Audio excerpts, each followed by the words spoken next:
มาเริ่มต้นกับมิสเตอร์ยูนิเวิร์สอาร์ตตะปือ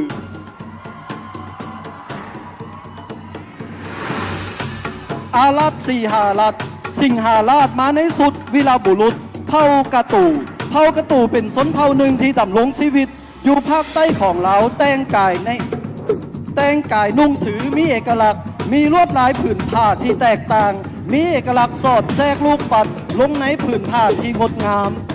สุดนี้ออกแบบให้มีความทันสมัยโดยใช้ผ้าพื้นเมืองของเผ่ากระตู่ในรูปแบบนักพบ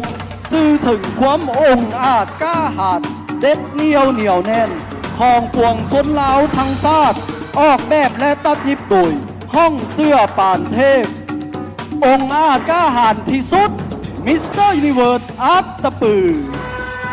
มิสเตอร์ยูนิเวิร์สบ่อแก้วบ๊อบบี้บี้จันทพร